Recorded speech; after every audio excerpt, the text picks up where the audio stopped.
introduce the speaker. So Helga Mullneritsch has come to us today from the University of Liverpool, where she's a final year PhD student. She is in the German section of the Department of Modern Languages and Cultures at Liverpool, and her thesis explores the form and function of the Austrian Manuscript recipe book. She's also on the postgraduate board of the 18th Century World's Interdisciplinary Research Centre, and she's speaking to us tonight on the topic of the various functions of Austrian manuscript recipe books. Thank you. If I'm speaking not loud enough, please let me know. And yeah. So, as you have heard, in my PhD thesis, which is titled Form and Function of the 18th Century Austrian Manuscript Recipe Book in a European Context, I'm exploring, as the title says, the form and function of manuscript recipe books from Austria and South Germany. Intertwined therewith are the questions. Is the There's another seminar on the website. See, okay. I just got confused. On the shirt. It's quite loud, yeah? Must be using a microphone. Yeah. Anyway, intertwined therewith are the questions of who owned them, and who made the manuscripts, where and how they were used, and to what degree printed books were influential. To get a broad overview of the various forms of the manuscripts, I have put together a corpus consisting of 35 German language manuscript recipe books ranging in a time frame between 1700 to 1818. The volumes are held by Austrian libraries and have been written in Upper German written language.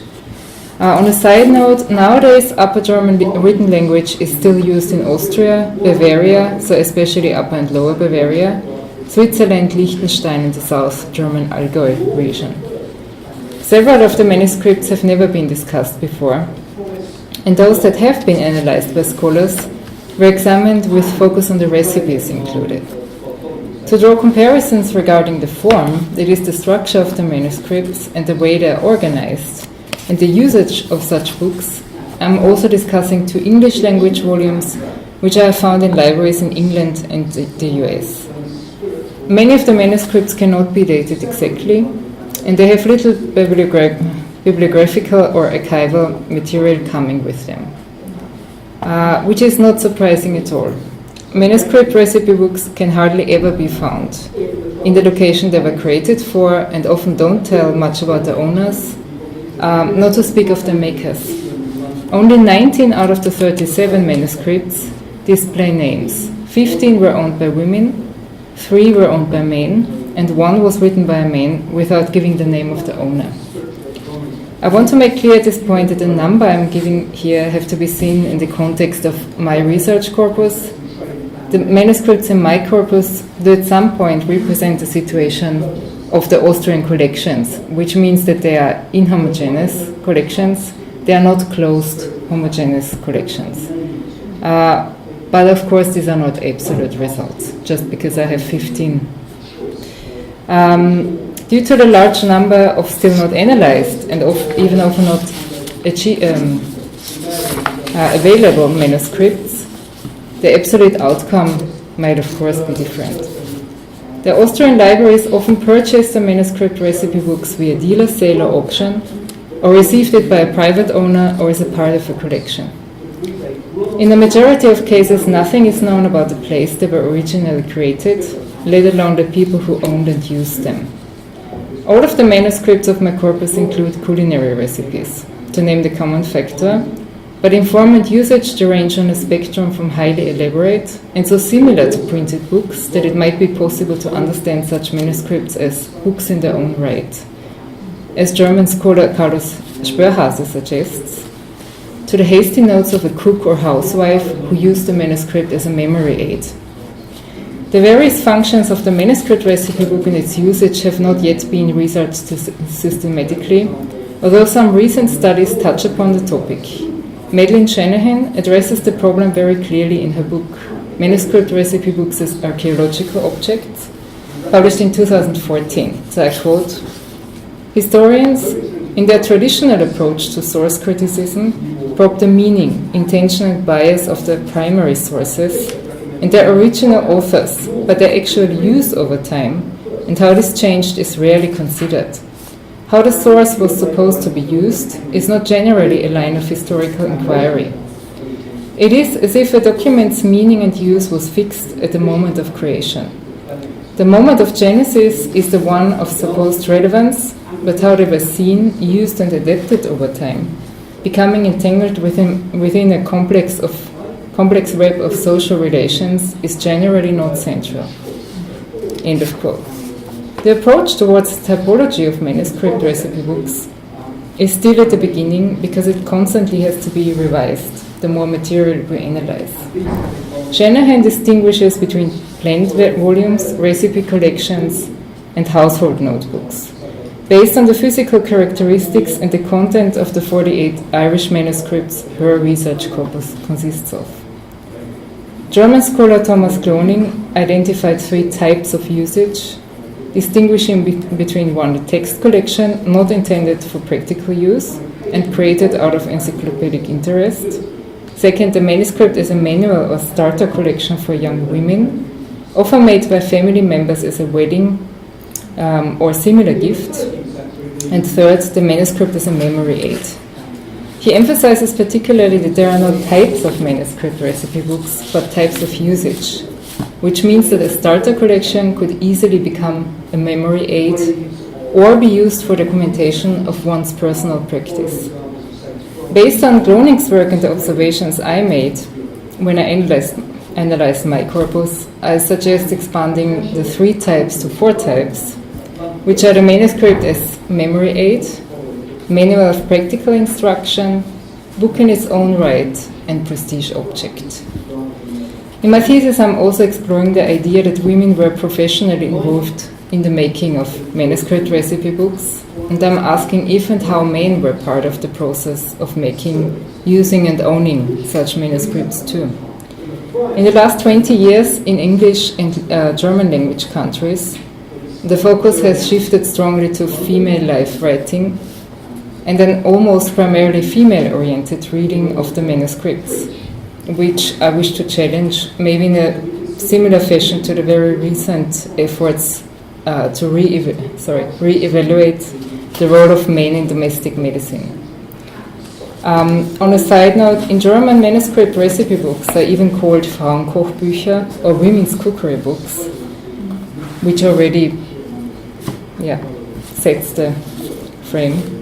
I will start with the manuscript recipe book in its function as memory aid. I want to point out that personally in my corpus there's only one manuscript which was used as a kind of diary, noting food prices and the increase in 1806, political events, so to be precise, the invasion of French troops in Linz on 2nd and 4th November 1805, and the swearing in of the citizens of Linz to Napoleon on 8th November, and personal entries such as birth and death dates. The entries were made on empty pages at the beginning of the book, while the cookery book was probably made by a professional hand for another owner and can be seen as a prestige object. Does this work? No. Let me see.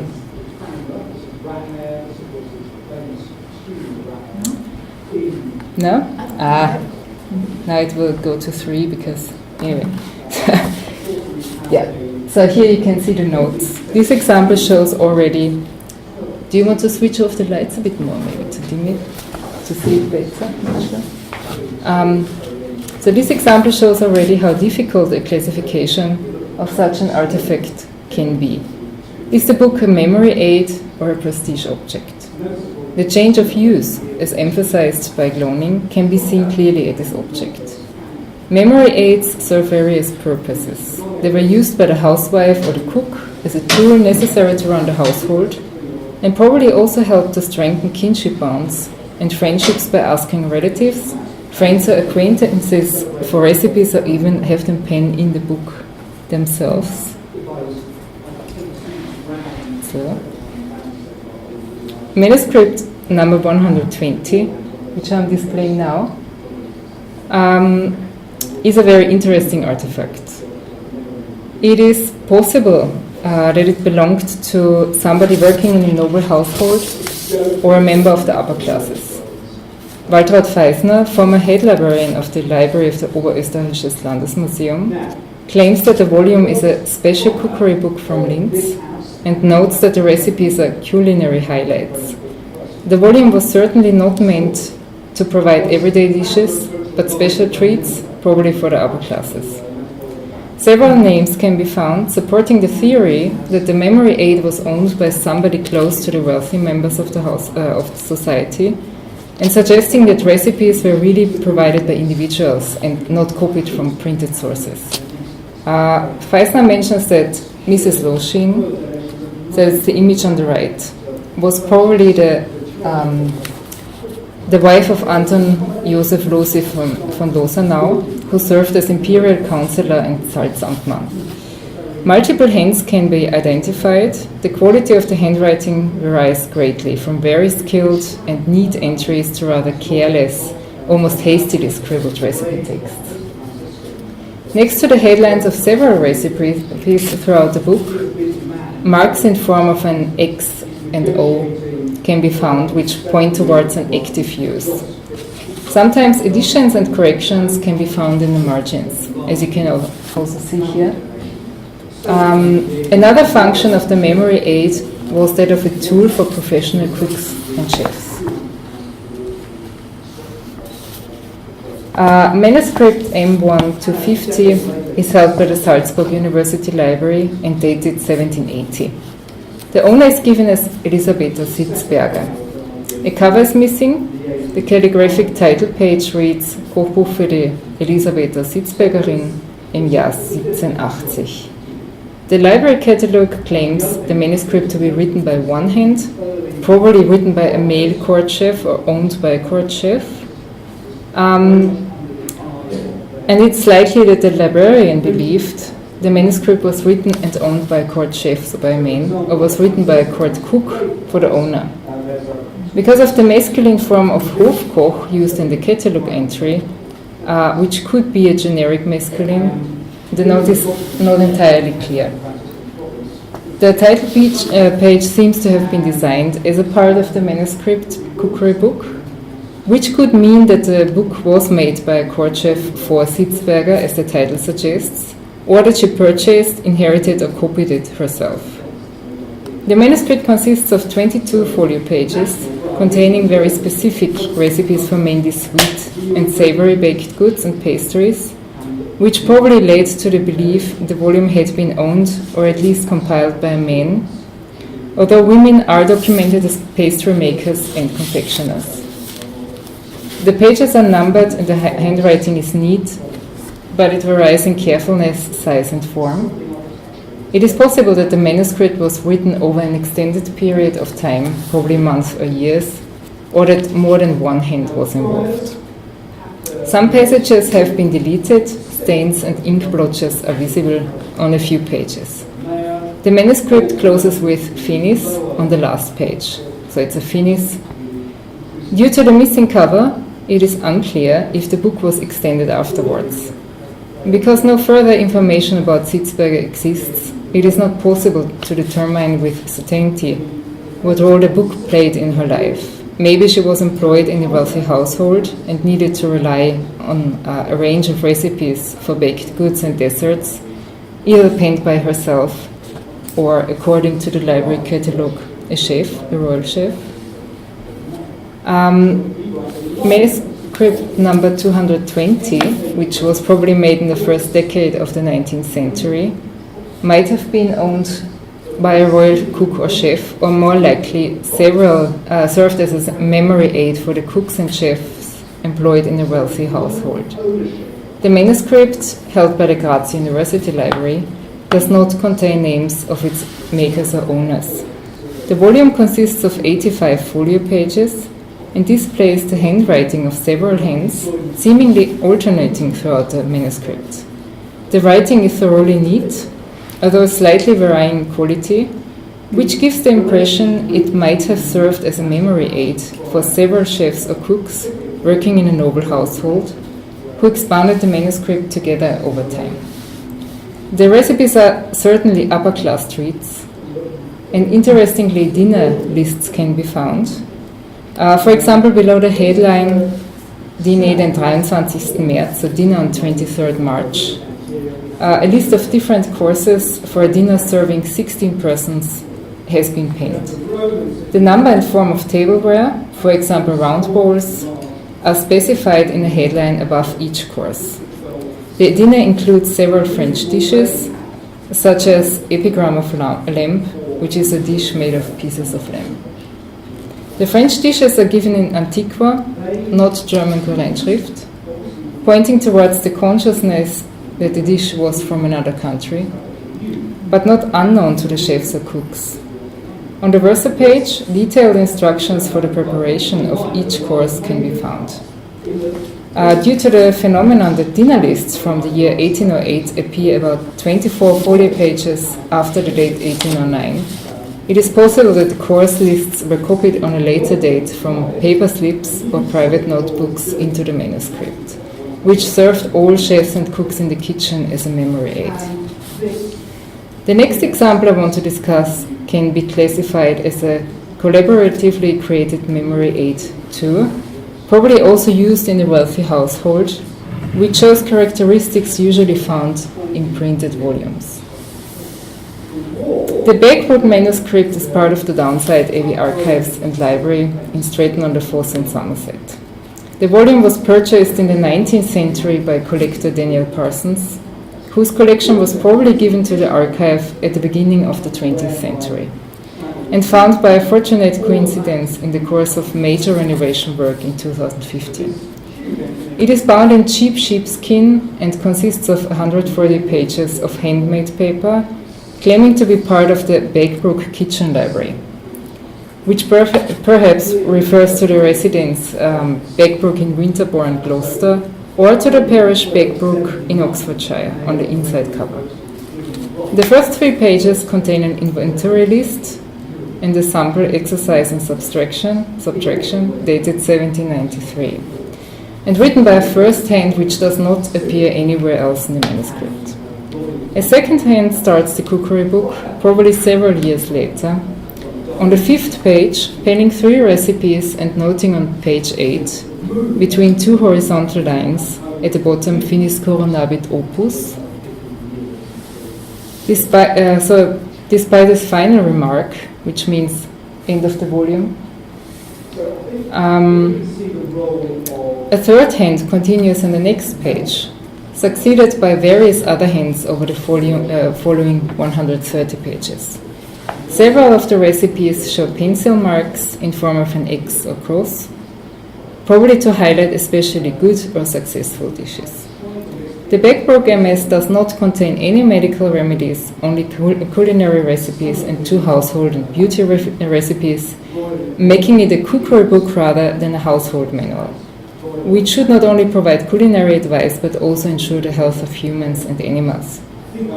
The collaborative and communal aspect of the manuscript cookery book can clearly be seen through the various hands penning the recipes, as well as the names of individuals provided, so Mrs. Broughton, Mrs. Broderick, and Mrs. Harris. Besides exposing the networks which helped to gather new recipes, the Beckbrook MS also shows an example of penmanship. A recipe of a Scotch collops is written in a decorative but rather large and uncertain hand. The page is preceded and followed by pages containing recipes written in a more confident and fluent hand. It seems likely that this particular recipe was deliberately meant to serve as a penmanship exercise for a presumably young person whose handwriting does not appear anywhere else in the manuscript. The cooking instruction fits exactly on the page, and the practiced hand takes up the work on the next page. Although the Beckbrook MS was written by various hands, quite certainly over the course of several years, and maybe even with contributions from family or community members and friends, it was planned rather than grown. Even the penmanship exercise was executed deliberately and planned. The manuscript does not show blank pages or space, which in 17th and early 18th century manuscript recipe books were left to serve as room for later expansions. It is less a piece of female life writing, text collection or starter collection than a clearly structured memory aid for the cook, which was created to facilitate the use of the recipes and not meant for later expansions or personal entries. Several Austrian manuscripts from the late 18th century and early 19th century show the same characteristics. Oh, I apologize. Oh, sorry. The Beckbrook MS closes on page 139 with the remark end of volume the first. You can see it here. The last page of the book has been left blank. And the manuscript certainly appears to be designed as a book, the first volume of a series. So far, no succeeding volumes are known, and it's likely that the series is purely fictional. But it raises the question why a collaboratively created manuscript, which even made space for writing practice of presumably a family member, displays characteristics which are commonly associated with printed books. Maybe the Beckbrook MS can be understood as a private hybrid which plays with the fiction of bookness. I'm coming now to the manuscript recipe book serving as manual of practical instruction. As we've heard by now, manuscript recipe books serve the various needs of the cook or housewife. They probably helped her to learn how to read and were used to practice handwriting. And there were other things she needed to know. Manuscript number 136 from the library of the Oberösterreichisches Landesmuseum, dated 1759 and 1798, is a fascinating example in many respects. So first of all, it's in a very good condition, naming the owner on a beautifully calligraphed title page as Maria Rosalia Meyer-Walterin, giving the date 1759. Above the name, another entry can be found claiming that the book belongs to Josefa Schramlin, giving the date 31st July 1798.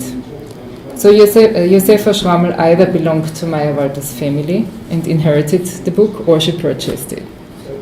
The manuscript consists of 263 folio pages, which are numbered and framed until page 492, and the last 17 folio pages, containing an index, have been numbered by a later hand, presumably an archivist or librarian. The first page of the book includes mainly culinary recipes up to page 399. Page 400 is left blank, but framed and numbered.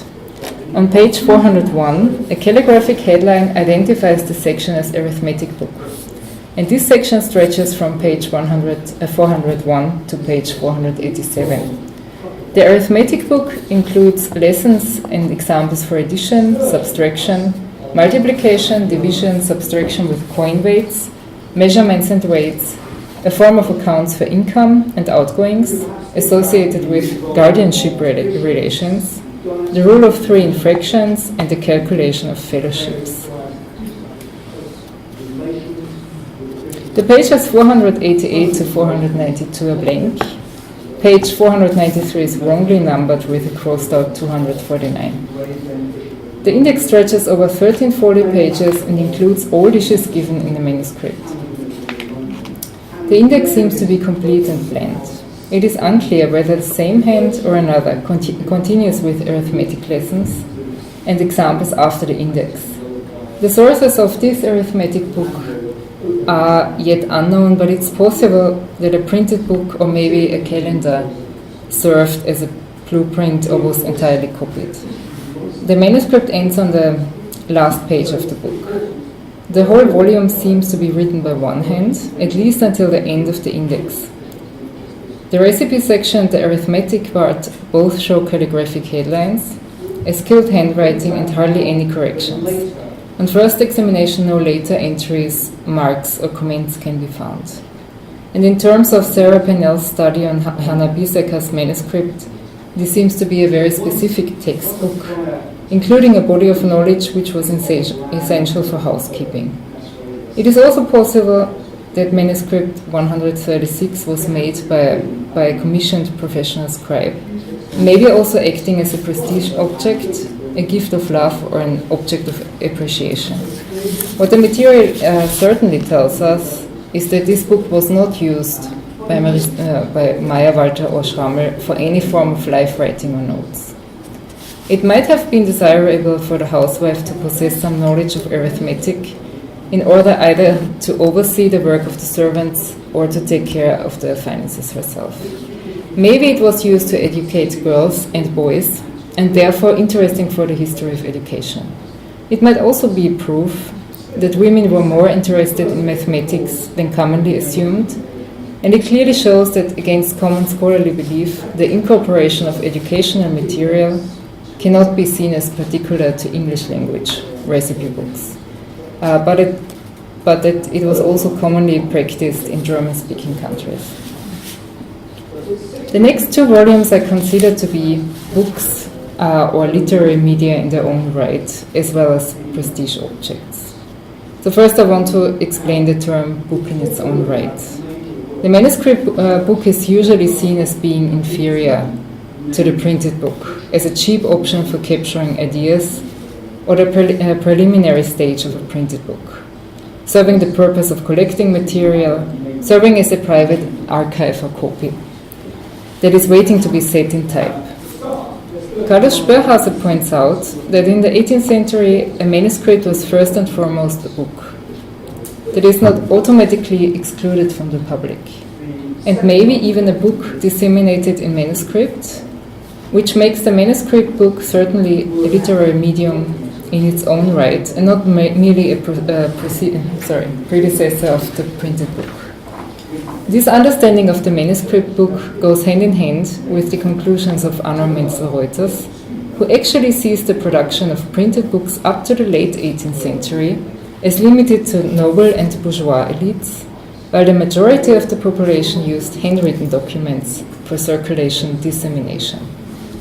Like David McKitterick, Menzel-Reuters points out that the manuscript served specific purposes and was used to circulate knowledge when printing the material was not economical.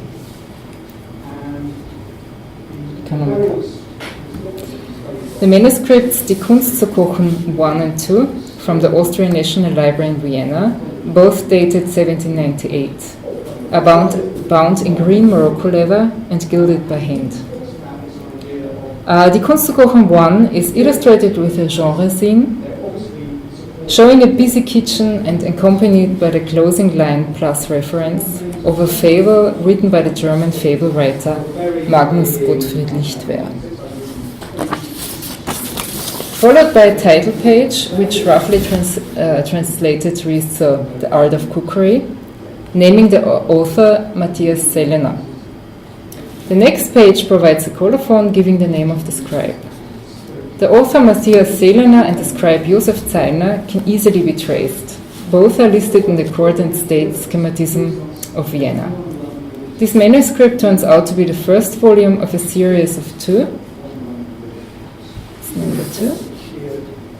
Die Kunst zu kochen 2 is the second volume displaying a title page with the same text as the first volume, except the volume number 2.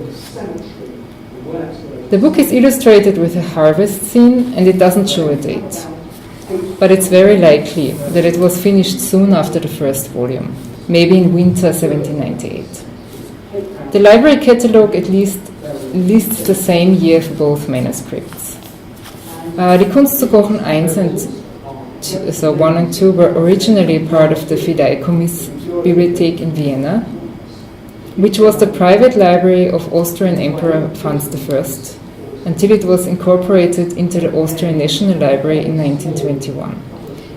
So far it is unclear how the manuscripts were acquired, but it seems to be reasonable to assume that they were ordered from Sellener and Zeilner by or on behalf of the Holy Roman Emperor Franz II, and subsequently added to the collection.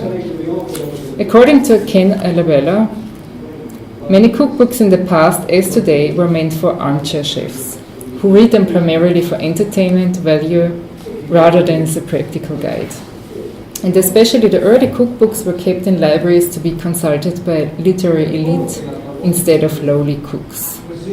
It might also be possible that Die Kunst zu kochen 1 and 2 represent immobiles, that is, manuscripts which were meant to remain in libraries, as opposed to mobiles which were intended for circulation. Interestingly, the manuscripts show a similar structure to contemporary printed books.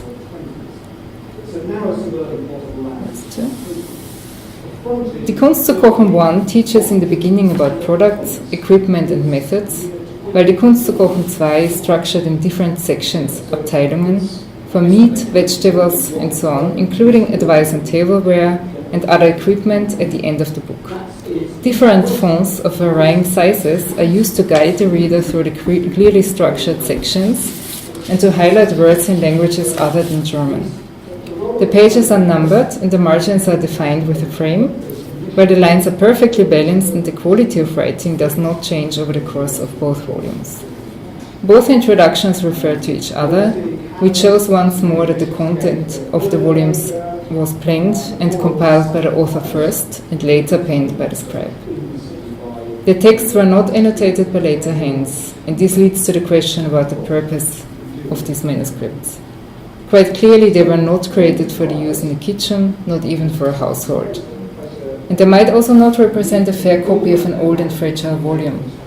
It seems valid to propose that they were made, presumably at some cost, to be incorporated in the library, and accordingly that the Kunst zu kochen 1 and 2 were precious and prestige objects, that is, luxury items for personal consumption and showing to friends, as well as literary media in their own right.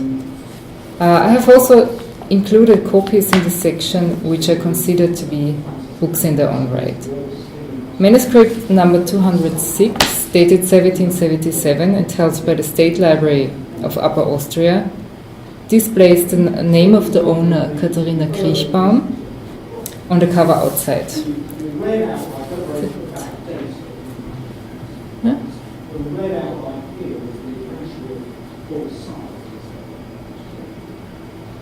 There we go. The catalogue describes the volume as Kochlehrbuch, indicating that it was used to teach or learn how to cook. A rather worn but originally white label on the top of the front cover bears Katharina Kriechbaum's name.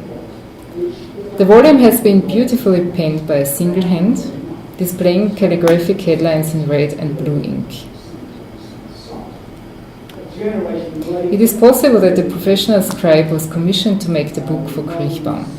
The title page reads Kurzer Unterricht, in welchen unterschiedliche Speisen gut zuzubereiten beschrieben sind, anno 1777. The volume is a copy of the second edition of Ignaz Gadler's Bewährtes Kochbuch from 1748, although the title is rather similar to Nützliches Kochbuch oder Kurzer Unterricht, in welchen unterschiedliche Speisen gut zuzubereiten sind, printed in Steyr by Holzmeier in 1740. So the content was copied, is a complete copy of one book, but the title page is a copy of another print. Yeah, to keep it interesting. The sections, and you can also, I hope you notice the similarity. The sections and recipes match exactly with the printed cookery book. And I want to add that the digital copy of the Bewährtes Kochbuch does not show page numbers. The layout of the manuscript is almost perfectly congruent with the blueprint. Even the calligraphic initial letters seem to be copied from the printed cookery book, as you can see in the slides. The spelling is not always true to the blueprint, which might be due to the scribe not penning letter by letter, but maybe reading the line or sentence and writing it afterwards. Foreign or not German words are given in both artifacts in Antiqua. For example, Schokolade in recipe number 21 of the Bewährtes Kochbuch, spelled Schokolade in the manuscript. Let me see if we can see it. So this is here, and where do we have it here? It's 21. It's here. It's also a different font. So even this was. The index in the printed version is given in 2 columns. Register or index is written above a horizontal line on top, which separates the header from the list. The 6 sections or Absätze are noted in the index of the printed cookery book as well as in the manuscript. The first line is always given in red ink and calligraphic, the second line in blue and penned in Kurrentschrift. No later entries, usage marks or additions can be found. The volume is in a very good condition, except of some water damage at the end of the book. The volume can be considered to be a book in its own right, maybe copied to provide Kriechbaum with a volume that was otherwise not available, or to make a personalized copy for her. The year on the title page could be an indicator for the theory. Now I want to come to the last function of the manuscript recipe book, the prestige object. Manuscript number 121, held by the library of the Oberösterreichisches Landesmuseum and dated 1748, is very interesting and a good example for a carefully written and at least to a certain degree thoroughly planned cookery book, which might have served as a gift or prestige object. It contains mainly cooking recipes and meal plans or menus at the end of the book. It is anonymous and provides neither the name of the owners nor of any professionals involved in the making of the manuscript. The title page is beautifully calligraphic, drawn in the colors red, green, blue and yellow, which is unusual for a manuscript of this time. The title reads Book of All Kinds of Warm Dishes, also cakes and pastry. Over the entire 247 folio pages the book consists of, it is written in one hand using red and blue ink for the headlines and colored ink for the vertical lines on the side to define the writing space. It is possible that some pages are missing. In view of the great care given to the whole book, this best explains some missing lines of text. The recipes are arranged into sections or groups which are introduced by larger headlines. The meal plans at the end of the manuscript are obviously planned, giving the number of listed dishes in the headline. Neither page numbers nor an index are provided, and no later or contemporary entries, marks, or other signs of use can be found. Given its good condition, the manuscript may well have been kept in a cupboard, chest, or drawer, rather than used anywhere near the kitchen. Even if it is a fair copy of an old volume or a loose collection, it is likely that this artifact was penned by a professional scribe, commissioned to create a beautiful object which served maybe as a gift or to display the wealth of the owner as well as to express their identity. The next volume I want to discuss has been penned by a professional female scribe. Before turning to the manuscript, I want to explain that the theory that female scribes made manuscript recipe books for a fee without being part of the owner's family has been discussed in English and German language countries for several years. In German-speaking countries, professional secular female scribes are documented in the 14th, 15th and 16th century. For example, women who worked as Schribersen, clerks, or Töllnersen, tax collectors, in 14th century Cologne, or Clara Hetzerin in 15th century Augsburg, who worked as a professional scribe. So she is documented between 1452 and 1476 in Augsburg textbooks. And she possibly even owned and ran a scriptorium. With regards to the 18th century, the possibility of women carrying out commissioned work has been mentioned, but has actually not been proved through material evidence so far. The idea of women not writing the books on their own, but actually outsourcing the labor of writing to somebody else for a certain and probably insensibly high amount of money, is based on contemporary remarks on the matter. The introduction to the first volume of the Sammlung vieler Vorschriften, also called Göppinger Kochbuch, comprising 3 volumes, published in 1785 by Christine Knör, who was the wife of the Göppingen town clerk Karl Friedrich Knör, provides some evidence for their character as a fashionable prestige object and also for their economic implications. Knör justifies her decision to publish with the fact that she had been encouraged by friends to bring out a cookery book which has been tested and is suitable for future cooks and members of the middle classes, and which can help to avoid the huge effort or the high costs which have to be invested in copying, because hardly any woman wants to be without a cookery book. So that is a book of recipes they can refer to. Thomas Cloning sees the emphasis on the huge effort or the high costs required to produce a handwritten cookery book as a proof for the existence of professional male and female scribes. If the owner didn't want to make the effort to write the book on their own, a professional scribe was commissioned to carry out the task for them. In doing so, a personalized book could be made that was probably more expensive than a printed book, but exclusive and tailored towards the customer's wishes. Wendy Wall notes that it was common to hire professionals to transcribe text to handle all kinds of written correspondence. This makes it very likely that professional scribes were commissioned to create recipe collections too. Historians working in the field of music have succeeded in finding evidence of women working as copyists in the 18th century music trade throughout Europe. And studies on the female labor market in 17th and 18th century London discovered that female employment was often casual, intermittent, or seasonal.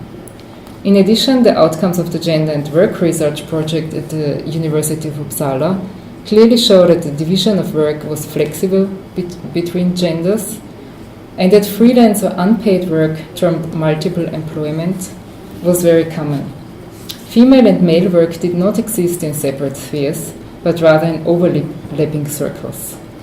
With regards to the skills needed to act as a scribe, it can be said that indeed a certain amount of education was necessary to produce a manuscript, especially one that could act as a prestige object for the owner. Not only was a neat handwriting important, including the ability to keep in line to manage the spacing and the layout, but also advanced reading skills and the ability to produce a consistent text without spoiling the pages by having to erase too many writing errors. This also means that the scribe had to be experienced and needed enough time to perform the task.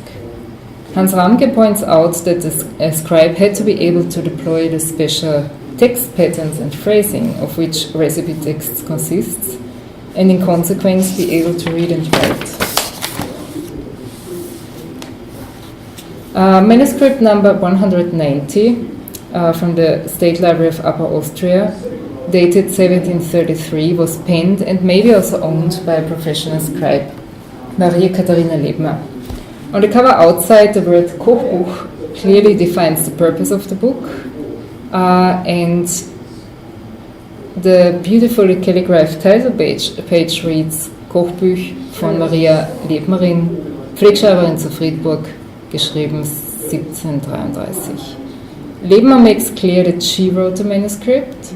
It is possible that she owned it too, but she doesn't indicate it clearly. For example, with the remark owned by or belonging to. The manuscript has mainly been written by a single hand, 64 folio pages out of 66 in total. The writing is very skilled and does not drop in quality up to folio 64.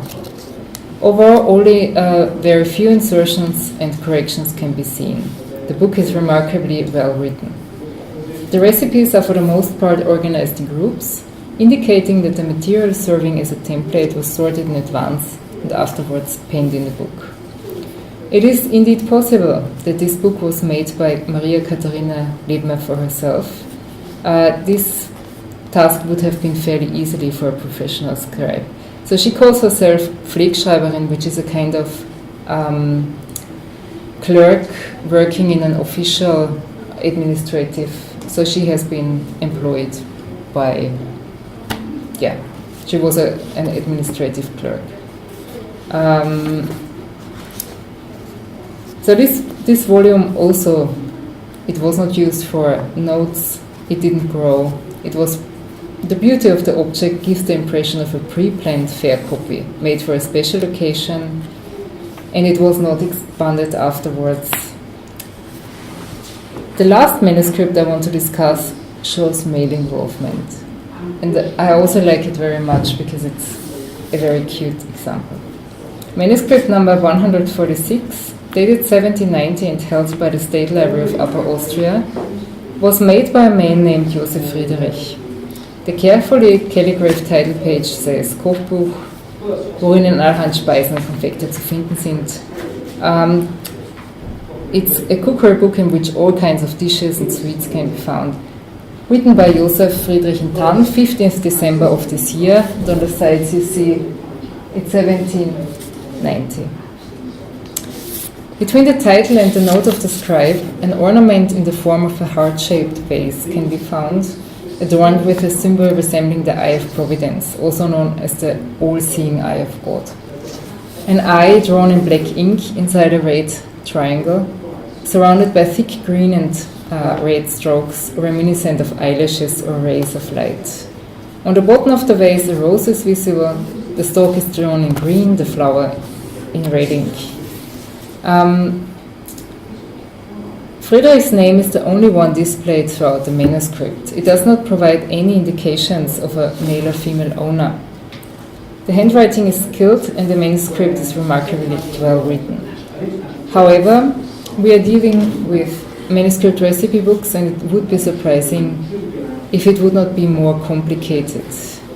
So the recipes in this manuscript are by large identical with those in manuscript number 172, which is dated 55 years earlier in 1735 and also held by the State Library of Upper Austria. Manuscript number 172 consists of 122 folio pages and contains mostly culinary recipes. It gives neither the name of the owners nor its makers, but the main part of the manuscript has been penned by a single hand. The title reads Kochbuch, worin in allerhand Speisen und Konfekte zu finden, so cookery book in which all kinds of dishes and sweets can be found. The main scribe used red ink for the calligraphic headlines and black for the recipe texts, while a later hand penned the recipes solely in black ink. According to the catalogue, pages were ripped out between folio 5 and so several pages have been ripped out, which leaves some of the recipes incomplete. So they are missing a few lines or show no title. So when we go back to the manuscript before, the spelling differs slightly to the older manuscript, and a few recipes were omitted, rearranged, or added in between, including about 20 new recipes at the end of the volume that were not present in the earlier one.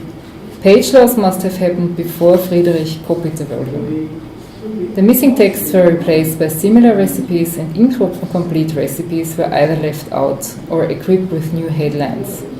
The additions made by the second-hand manuscript 172 were also done before 1790, because Joseph Friedrich included several of those recipes in the younger manuscript. So the question is now, why did he write the volume? Was it a gift of love for somebody, a wedding gift? Edith Hörwandner points out that not only did mothers write manuscript recipe books for their daughters, but so did the men of the family, fathers, brothers and fiancés, who had better education and could write more easily.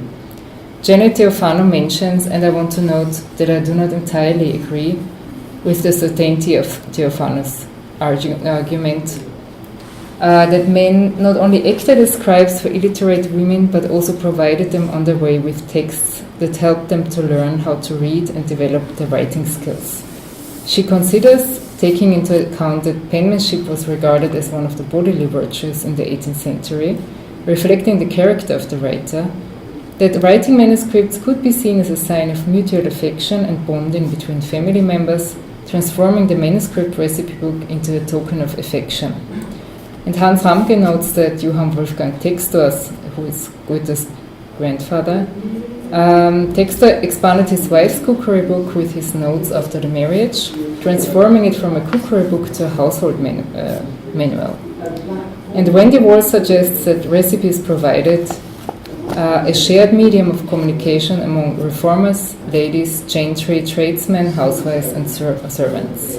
She argues that science and the domestic sphere were not parallel existing spheres, but indeed overlapping.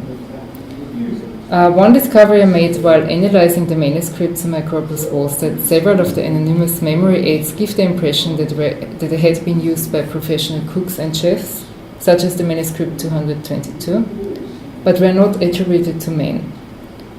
Reason for this could be, as Margaret Etzel points out, that the classification of those books is very complicated because shall we call them commonplace books, recipe books, diaries, miscellaneous or devotions. And so also a lack of scholarly interest in the topic is also a fact, because they are connected with the domestic sphere. Thank you.